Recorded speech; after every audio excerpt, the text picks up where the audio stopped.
자, 일동제주인들 반갑습니다. 홍프로입니다. 자, 오늘 일동제약이 9% 상승으로 마감을 했어요. 사실 이 내용에 대해서는 제가 오늘 장 시작할 때 뭐라고 말씀드렸습니까? 오늘 아침에 이제 여러분들한테 브리핑 드릴 때 미국 증시는 셧다운 해제 관련해서 AI 고평가 부담에 나스닥은 이제 하락 마감을 했다. 그런데 중요한 거는 임시 예산이 가결됐고 그리고 기술주 약세 속에 헬스케어주로 자금이 이동했다. 그래서 미국 장은 바이오 대상승이 나왔는데 국장은 본장 시작 안 해서 그런지 아직은 미비하다라고 하면서 이 루닛이라는 종목도 매도하면서 이제 준비한다고 말씀드렸는데 그에 반응했을까요? 우리나라 증시 중에서 오늘 뭐 ABL 바이오라든지 ABL 바이오는 일라이릴리랑 공시 딱 뜨면서 1초 만에 버벅 하고 이제 상한가를 박았죠. 아마 내일도 상승을 할 것 같은데 그 과정에서 우리 일동제약도 이와 관련해서 바이오 강세장이 나오니까 그대로 상승이 나왔습니다. 그러면은 내일도 이 상승이 이어질 가능성이 높냐? 결론부터 말씀드리자면 그럴 가능성이 매우 높다. 그럼 왜 그렇게 생각하는지 단순하게 바이오로 자금이 이동해서 그런 것인가? 그건 아니다. 라고 이제 말씀을 드릴 수가 있겠습니다. 그럼 왜 그렇게 생각하는지 그 중요한 이유가 있겠죠? 일단 결론부터 말씀드리자면 외국인 기관,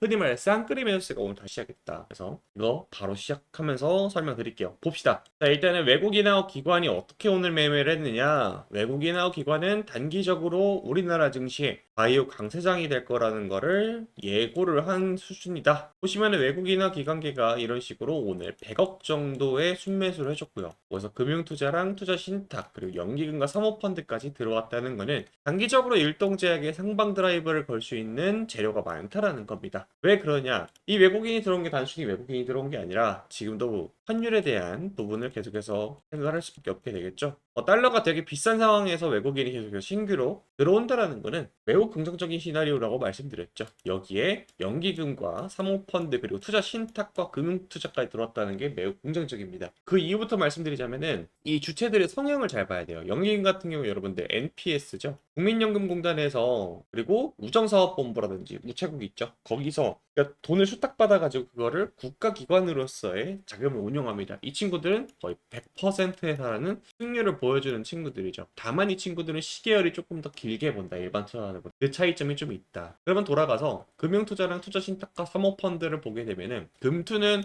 이 프로그램 매수를 거의 대부분 해요. 프로그램 매수를 해서 이 친구들의 성향은 ETF 자금으로 좀 자금이 유입되는 경우가 그래서 오늘 ABL 바이오를 포함을 해서 여러 가지 제약 바이오들이 올라가다 보니까 일동제약도 그 포트에 포함이 돼 있겠죠. 그 수급이 들어왔다라고 보고 있고 사모펀드랑 투자 신탁이 들어왔다는 게 매우 중요해요. 이 투자 신탁과 사모펀드 같은 경우에는 규모의 차이일 뿐이지 이 친구들은 단기적인 수익을 내는 친구들이다라고 보면 돼요. 왜 그러냐면은 투자 신탁 같은 경우에 50인 이상, 사모펀드 같은 경우에는 50인 미만, 49인 이상의 이제 투자 집단을 말합니다. 그러다 보니까 이 친구들의 특징은 뭐예요? 개인 투자자들의 돈을 수탁을 받아서 그걸로 운용을 해서 그 나오는 수익금의 일부 퍼센테이지가 도달을 했을 경우 인센티브로 본인들의 월급이 책정이 됩니다. 그렇기 때문에 이 친구들은 월 말까지의 데이터들이 본인의 월급이 되죠. 그래서 지금 시간상으로 봤을 때 이제 내일이면 수능이기 때문에 여러분들 1시간 늦게 열려요. 프리마켓도 없고 아무튼 이 11월의 중순쯤 다가왔던 이 타이밍이다. 여기서 지금 개인 투자자들이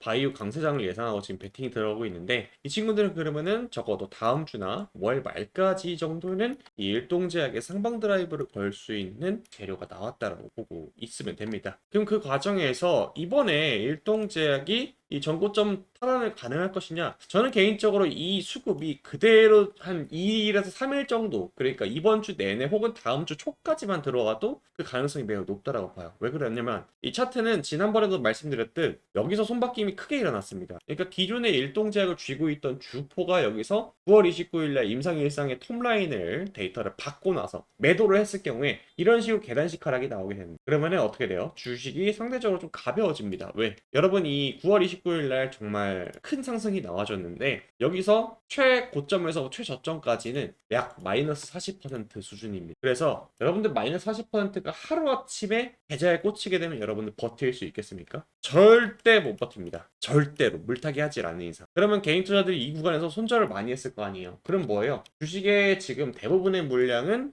시장에 돌아다니는 건데 시장에 돌아다니는 물량을 누군가 일부만 흡수하게 된다라고 하게 되면은 유통 비율이 65.1%에 달하는 주식이기 때문에 반절에서 조금 넘는 과반수에 조금 넘는 주식만 확보를 한다라고 하게 되면 혹은 한 10%에서 20%만 확보를 한다라고 해도 어마무시한 물량을 매집을 할 수가 있게 되는 것과 되겠죠. 그러면 여기서 본인들이 그 물량을 잠깐 동안만 쥐고 있으면 어떻게 되겠습니까? 개인 투자자끼리 사고 팔고 사고 팔고 사고 팔고 그리고 그 외에 세력들이 또 신규로 들어오게 되면은 주가는 천정부지로 오를 수밖에 없다. 여기서 조금 더 일동제약을 장기적으로 봐도 괜찮다라는 내용은 요거예요. 이번에 영업 실적이 좀 공개가 됐는데 직전 분기 대비해서 꽤나 많이 늘어난 부분이 이겁니다. 영업이익 부분이에요. 그러니까 영업이익이 거의 2배 가까이 올랐는데 여기에는 지난번에 일동제약의 여러 가지 사업 중에서 일동제약이 과거에 D&D 파마텍이라는 회사를 이제 상장 전에 투자를 했었던 이력이 있어요. 그 조합이 해제가 되면서 이 일동제약이 D&D 파마텍 주식을 매도를 했거든요. 그러니까 요거인데 일동제약이 그렇게 되면서 D&D 파마텍의 주식 5만 3천 주를 획득을 했었어요. 그래서 이걸 29만 9천 원에 매도가 나갔는데 그래서 이 이득이 158억이다. 158억을 생겼다. 그래서 이 현금에 상당히 융통이 가능하게 됐고 그러다 보니까 이 실적을 기반으로 해서 어떻게 하겠습니까? 일동제약이 지금 연구하고 있는 재료가 뭐예요? ID110 그러니까 경구형 비만 플랫폼을 좀 연구하려고 더 노력하고 있잖아요. 이 운영 자금을 조금 더 획복해서 앞으로의 파이프라인을 조금 더 기대해 볼 만하다. 참고로 엠리파마텍 같은 경우에 29만 9천 원이면은 어디서 매도했어요? 여기 조금 이제 덜 먹고 팔았는데 애초에 일동제약은 D&D 파마텍이 상장 전에 이제 투자를 했기 때문에 엄청난 이득을 봤다라고 보면 됩니다. 그렇게 지나가시면 될 것 같고요. 당분간은 지금 이 차트 흐름상 일동제약은 더 큰 흐름으로 갈 수 있다. 그래서 저 개인적으로 상당히 좀 여러분들한테 경고 아닌 경고를 하고 싶은 게 일동제약의 특성상 일동제약은 무빙이 정말 개인 투자자들이 정신을 쏙 빼놓을 만큼 무빙이 나옵니다. 왜 그러냐면은 올라갈 때 바바박 하고 17% 띄우고 또 떨굴 때는 10%를 빼버려요. 이런 식으로.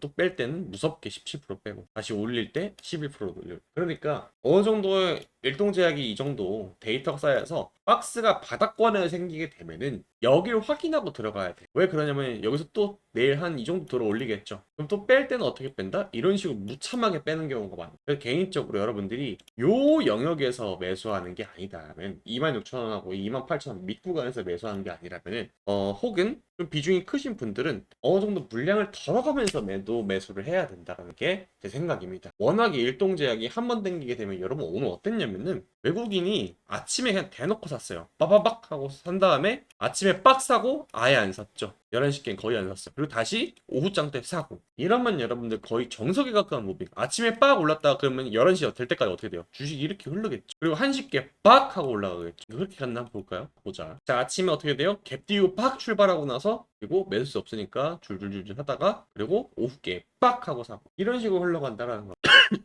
그래서 개인적으로 여러분들이 일동제약 메인 주식으로 가려가는 거 충분히 가능하다고 봐요. 그러면은 일동제약은 제가 말씀드린 그 라인에서 이제 매매하면 될 것 같고 이 다음에 일동제약을 매도하고 나가면 어떻게 될 것이냐. 자, 여러분 제가 좌측에 운영 중인 소통방 여기서는 제가 종목에 대해서 브리핑을 드리고 있어요. 어떤 종목을 여러분들이 언제 사면은 이 단타적으로 수익을 볼 수 있느냐. 자, 제가 이제 매일매일 이제 여러분들한테 브리핑 드리고 있는 게 오늘 이 루닛이라는 종목에 대해서 매도가 나갔어요. 약 한 7%에서 8% 정도 먹었는데 루닛은 제가 어떻게 말씀드렸냐. 자, 루닛 같은 경우에는 목요일날 사왔어요. 그래서 루닛은 이런 식으로 제가 이제 200일선 그러니까 이 검정 붉은색 라인인데 이건 제가 임의로 추가한 거. 여기서 121선 터치하고 물량 체크를 했을 때 목표가를 여기 5만원대로 잡은 세력이 분명히 존재한다. 거래량 증가하게 되면 201선 돌파 가능성에 대해서 이제 제가 그려드렸는데 이런 딱 정석에 가까운 무빙이 나온 게 지난번에 카티스예요. 카티스도 말씀드렸는데 카티스도 지금 여전히 오늘도 변동성이 엄청났죠. 카티스도 201선 딱 밑에 구간에서 거래량 증가하면서 보이시죠? 이런 식으로 무빙이 한번 나왔다. 그래서 같이 카티스도 보내드렸던 거 보여드리면 카티스도 어떻게 돼요? 목요일날 한번 브리핑 드렸죠. 품절주다. 이거는 등이 나올 가능성이 맞다 말씀드렸고 이때 당시에 주가가 2,960원 3,000원으로 계산하기 쉽게 여러분 작도로 해서 보여드리면은 어디까지 상승했어요? 무려 41%가 넘는 단타 자리가 나와. 이것만 있냐? 절대 아니다. 자, 오늘 11시 36분에 제가 뭐라 말씀드렸어요? 코리아 서키트라는 종목에 대해서 브리핑을 드렸어요. 그래서 코리아 서키트에는 이런 식으로 언제 잡을지 1차, 2차, 3차에 따라서 단순 무지성 단타 매매가 아니라 제가 이 지지 라인들에서 딱 잡아야 된다고 말씀드렸어요. 그래서 26,000원에 1차로 딱 거가 나왔죠. 그래서 코리아 서키트는 1차 26,000원에 잡혔다라고 말씀드렸습니다. 코리아 서키트는 그랬어요. 정확하게 이 26,000원 선에서 딱 빠지고 나서 지지 나오고 나서 어떻게 됐어요? 추가 상승이 어디까지 나왔습니까? 플러스 12%짜리까지 나와. 저도 이제 이 코리아 서키트를 매도가 나가게 되면서 6% 정도 수익 구간으로 나왔기로 여러분들 정리할 때, 매수할 때, 그리고 정리해야 될 때 다 이렇게 여러분 알려드리고 있어요. 그래서 이 내용은 이제 텔레그램 소통방은 제가 인원이 딱 꽉 찼기 때문에 제가 이제 문자로 보내드리고 있는데, 그래서 문자로 참여하실 분들은 해당 내용들을 제가 정리를 해서 보내드릴 거예요. 그래서 010 핸드폰 꺼내 들으시고요. 4438에 5734 여기로 단타라고 보내주세요. 제가 여러분들한테 이번에 돈을 좀 많이 벌어라, 단타 해라 라고 하는 이유는 이렇습니다. 환율이 계속해서 올라가고 미국 금리는 내릴 전망입니다. 그럼 통상적으로 막대한 유동성이 자본시장으로 풀려가요. 왜? 환율이 올라간다는 소리는 우리나라 돈의 가치가 떨어진다는 소리거든요. 그러면은 우리 당장 지금 여러분들 마트 가보세요. 마트 가려가 보면은 과거에 장 봤던 때 데이터랑 지금의 장 봤을 때 들어가는 돈이랑 비교를 해보세요. 당장 이 환율이라는 게 모든 식탁 물가, 그 전반적으로 모든 거에 다 영향을 끼칩니다. 그렇기 때문에 투자자산 시장으로 돈을 벌기 위해서, 왜? 가만히 돈을 놔두면 돈의 가치가 떨어지니까. 그러면은 단타를 할 수 있는 기회가 엄청나게 열린다. 그래서 지금은 우리나라 코스피 지수 좋잖아요. 분위기도 좋고. 그래서 이 기간에 단타를 정말 많이 해야 돼요. 단타에 대한 내용들 문자로 제가 보내드리도록 하겠습니다. 아쉽게도 텔레그램 소통방은 이제 인원이 꽉 차서 더 이상 받지 않을 거예요. 그래서 문자 필요하신 분들은 여기 단타라고 보내주시고, 컴퓨터로 보시는 분들은 여기 텔레그램 공부방 스캔이라고 되어 있는데, 이 QR코드 스캔하게 되면 저한테 문자 바로 보낼 수 있게 설정이 되어 있어요. 여기는 입장이라고 되어 있는데 이거 지우시고 단타라고 쓰시면 됩니다. 아시겠죠? 그래서 문자로 그냥 숫자로 1만 보내주셔도 제가 단타라고 쓰기 좀 귀찮으셨구나 하고 단타 종목들 매일매일 나오는 거 좀 정리해서 보내드릴 테니까 그런 식으로 좀 대응하시면 될 것 같아요. 자, 그리고 여기까지 시청하신 분들한테는 이거는 제가 정말 히든 종목이라고 생각을 해요. 제가 그간 보내드렸던 종목들이 거의 2에서 300%의 수익이 났습니다. 그래서 대표적인 작품이 APR이에요. APR을 제가 2월 11일 날 정확하게 이제 보여드렸는데, APR 검색하게 되면은 여기 보이시죠? 2월 11일부터 지속적으로 추적을 했던 종목이에요. 보이죠? 2월 11일. 그러니까 엄청나게 푸시했던 종목인데, APR은 2월 11일이 얼마였어요? APR은 2월 11일이 52,000원이. 이 52,000원이던 주식이 계속 올라 지금 현재 어디까지? 20만원까지. 그러니까 4배가 올랐어요. 플러스 400%. 엄청난 상승이 나오는 이런 종목들. 그래서 이런 종목들을 제가 황금을 냈는 황금주라고 이제 불러요. 이 황금주가 이번에도 하나 또 나왔거든요. 최근 들어서 엔비디아 젠스당이 대한민국을 방문을 했고, 그리고 전 세계 빅테크 기업들이 대한민국에 데이터 센터를 짓는다라고 말을 했잖아요. 이 데이터 센터와 관련된 저평가 종목입니다. 저평가라는 거는 다시 한번 재평가 받게 되면 주가가 미친 듯이 올라갈 수밖에 없다는 종목이겠죠. 실제 우리나라 코스닥에 상장되어 있는 종목이기 때문에 이 종목 여러분들 꼭 받아가시기 바라겠습니다. 바로 이어 설명드릴게요. 여러분 다들 정말 깜짝 놀랐을 겁니다. 여기 지금 동네 아저씨들 회식하는 자리인 것 같은데, 젠스당 그리고 엔비디아 CEO죠. 여기 정의선 현대차 회장 그리고 이재용 회장, 서로 셋이 합치면은 순자산 금액이 수백조가 넘어가죠. 엄청납니다. 그런데 이 사람들이 한국에 와서 어떤 얘기를 했느냐, 이것이 우리나라 전 세계 모든 이들의 주목을 끌었는데 그 이유가 있었죠. 이번에 엔비디아 젠슨항은 우리나라를 방문을 해서 엔비디아와 상호 협력 주요 내용을 경주 에이펙을 계기로 해서 발표를 했습니다. 우리나라도 총 26만 장 규모의 반도체 칩, 그러니까 14조 원 정도 된다고 합니다. 요게 우리나라 AI 산업에 큰 힘이 될 텐데, 이 자산 규모가 무려 14조 원짜리나 되는 엄청난 프로젝트이기 때문에 이와 관련된 종목들이 상당히 최근에 들어서 강세를 보이고 있죠. 대표적으로 삼성전자는 이 소식으로 10만 원을 안착을 해서 현재 거래가 되고 있고요. 현대차는 8%. 그러니까 시가총액이 이제 조 단위가 되든 100조 단위든 1000조 단위든 이러한 내용들로 인해서 AI로 돈이 몰리고 있는 게 현재 시장의 상황입니다. 자, 그럼 다시 한번 생각을 해보자는 겁니다. 이 26만 장의 GPU 그래픽 카드를 한국에 들여오게 되면 어떠한 기업들이 수혜를 보느냐? 데이터 센터 그리고 AI 클라우드 서비스라든지 피지컬 AI로 귀결이 됩니다. 그러면은 이러한 상황에서 고민이 드실 겁니다. 도대체 어떤 종목을 사야 내가 저런 상승, 그러니까 수익을 볼 수 있느냐, 이것이 상당히 궁금하실 텐데, 그래서 제가 오늘 여러분들한테 자신있게 소개하고자 하는 한 기업이 있습니다. 먼저 저 데이터 센터, 그러니까 이 GPU라는 거에 대한 개념부터 좀 잡고 가야 되는데, 하이퍼 스케일러, 그러니까 초대형 이 대규모 데이터 센터를 하이퍼 스케일이라고 보통 부릅니다. 지금 보시면 사진처럼 뭐가 이렇게 꽂혀 있죠. 이게 하나가 서버 렉이라는 건데, 여기에 그래픽 카드가 쭉 꽂히게 되는 거가 되겠죠. 그런데 여러분들, 데이터 센터 하면은 최근에 들어서 뭐 열이 엄청나게 발생한다 해서 원자력 발전도 뜨고 다들 기억나실 겁니다. 그럼 도대체 이 전력의 소모량이 얼마나 크기 때문에 이러한 얘기가 나오나 상당히 궁금하실 텐데, 제가 여러분들 이해하기 쉽게 비유를 하자면은, 우리 헤어드라이기 있죠. 가정용 헤어드라이기가 700W 정도를 사용해요.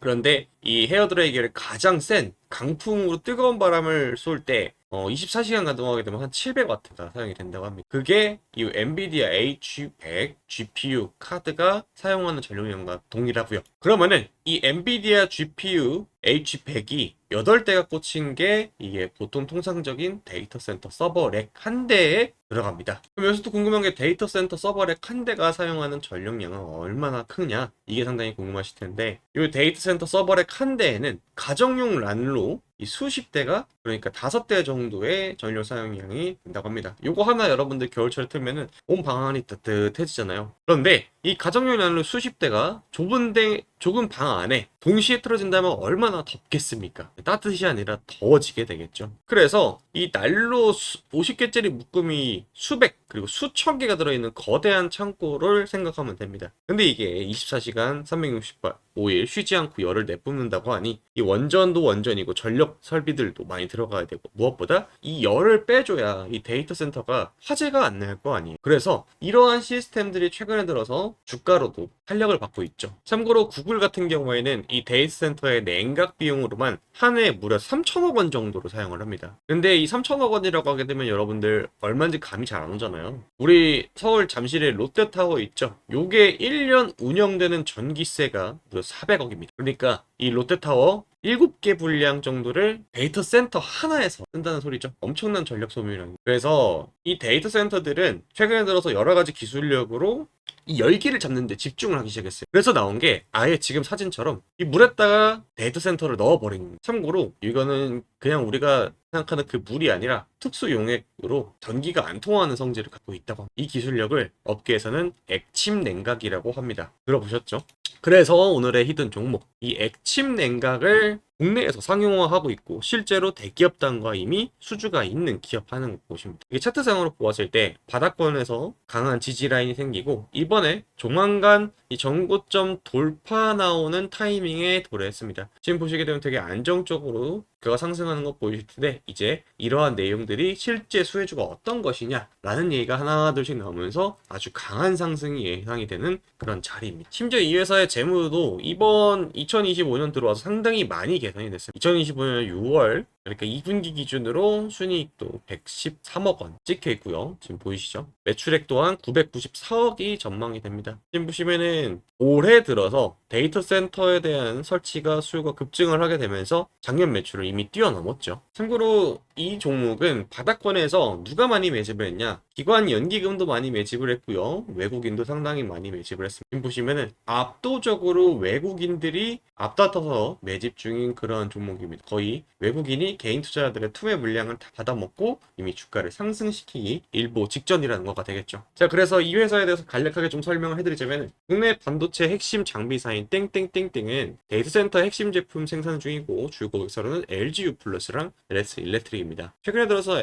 LS 일렉트릭 같은 경우에는 44만 원을 돌파하면서 엄청난 성장세를 보여줬죠. 무려 바닥에서 몇 배, 수백 배가 올라간 종목이기 때문에 이러한 종목보다는 오늘의 종목을 좀 더 집중하는 게 좋을 것 같습니다. 젠슨항이 방한 이후 초대형 규모의 하이퍼 스케일 데이터 칠링, 차갑게 하는 기술력과 그리고 액침 냉각 수주 기대감입니다. 25년 매출액은 이런 식으로 성장을 했고요. 이 회사는 신규 증설 사이클이 딱 맞물려서 들어갔습니다. 그리고 중요한 게 이미 대기업단, 특히 LGU 플러스와 24년 12월 공식적으로 액침 냉각 시스템 솔루션 MOU를 체결을 한 바 있는 기업입니다. 시장 규모가 엄청난 성장이 예상이 돼요. 23년에는 6천억 규모에서 올해 1조 4천억 원 정도로 전망이 되니까 시장 규모만 하더라도 거의 2배에 가까운 상승이 나온다는 거가 되겠죠. 그래서 이 기업의 이름이 궁금하신 분들은 010-4438-5734 여기로 문자로 폭등이라고 남겨주시면 됩니다. 지금 타이밍이 이제 정고점 돌파 타이밍인데 정고점 돌파를 하게 되면은 이 외국인과 기관들이 이미 의도적으로 매물 흡수를 위해서 그걸 눌림이 나왔는데 이제는 본격적으로 타오를 전망이라는 거가 되겠죠. 초대형 데이터 센터의 최대 수에 전망되는 기업으로서 시장 규모가 약 1조 6천억 원입니다. 이 회사의 시가총액이 4천억 원대인 거를 감안을 하면은 상당히 매력적인 타점이 아닐까 싶습니다. 외국인이 압도적으로 다수의 매집이 이미 보여드렸듯이 포착이 되었고요. 단돈 몇만 원인 현재 자리이기 때문에 최근에 들어서 이러한 흐름을 타는 종목들은 10만 원을 가는 거는 사실상 거의 기준이 되어 있는 상황이기 때문에 여러분들이 저한테 이제 연락을 최대한 빨리 주셔가지고 한 주라도 싼 타이밍에 매집이 들어가신다면은 충분히 큰 수익이 낼 거라고 생각합니다. 저는 10만 원에 매도를 할 생각이기 때문에 2만 원대 여러분들이 연락을 주셔가지고 받아가시면은 5배 수익이죠. 3만 원대 받아가시면은 3배, 4만 원대 받아가시면은 약 2배 언저리, 5만 원대 연락하시면 뭐 비슷한 수준으로 나와보여. 그러니까 영상으로 보고 끝내는 게 아니라 이 회사의 주된 추가적인 설명과 그리고 여러분들이 앞으로 어떻게 이 주식시장을 좀 바라봐야 되는지 비중 조절 이런 것들을 좀 잡아드리고 있고요. 그래서 궁금하신 분들은 010-4438-5734 여기로 문자로 폭등이라고 두 글자 남겨주시면은 이 종목에 대한 자세한 개요와 추가적인 설명 좀 곁들여서 여러분께 안내해 드리도록 하겠습니다. 한 가지 중요한 거는요. 이번에 이 종목 말고도 지난번에 말씀드렸던 종목도 바닥 대비해서 3배 상승이 나왔죠. 제가 드리는 종목들이 대부분 다 외국인과 기관들이 매집을 위해서 주가를 누르는데 이것이 해결이 되는 타이밍에 제가 딱 여러분들한테 캐치해서 알려드리는 거기 때문에 매우 좋은 전망을 갖고 있는 기업입니다. 그래서 이 기업을 여러분들 받아가시면은 큰 도움이 되실 것 같습니다. 010-4438-5734 문자로 폭등이라 남겨주시고요. 이번 종목이 매도가 나가면 다음 종목도 제가 준비되는 대로 공유를 해드릴 테니까 여러분들 연락 꼭 남기시고요.